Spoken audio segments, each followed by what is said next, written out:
முதல்வர் இன்னைக்கு மதுரைக்கு பயணம் போயிருக்காரு. கிட்டத்தட்ட அதிமுக ஆட்சி காலத்தில் கொண்டு வரப்பட்ட திட்டங்களை தான் இன்னைக்கு திறந்து வைக்க போகிறாரு. திமுக உடைய சாதனைகள்ன்ட்டு அதெல்லாம் சொல்லிக்கிட்டே இருக்காங்க. தொடர்ந்து இந்த ஆட்சியில் எதுவும் செய்யலைன்ற மக்களுடைய குற்றச்சாட்டுகளும் முன்வைக்கிறாங்க.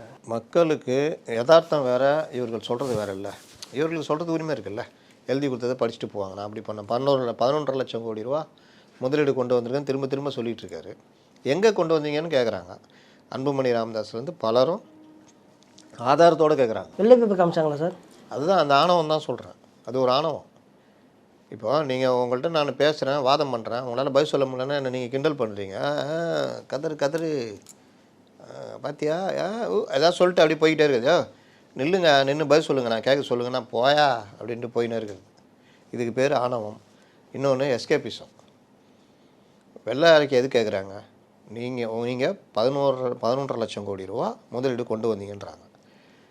அன்புமணி ராமதாஸ் 1 லட்சம் கோடி ரூபா தான், அதில் கூட 37,000 கோடி ரூபா தான் அந்நிய நேரடி அங்கேருந்து கொண்டு வந்தது. மற்றதெல்லாம் இங்கேருந்து எக்ஸ்பான்ஷன் பண்ணியிருக்காங்க அப்படின்னு குற்றச்சாட்டு வைக்கிறார்.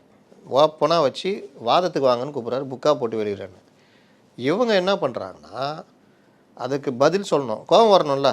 இப்போ 11 லட்சம் என்னையா பேசுகிற நீ, இந்த பாரு அப்படின்னு தமிழக அரசு சார்பாக, இல்லாட்டி உங்கள்கிட்ட தான் இருக்க ஃபேக்ட் செக்கு வர வேண்டியது தானே. அன்புமணிக்கு மட்டும் ஏன் வர மாட்டேங்கிறீங்க?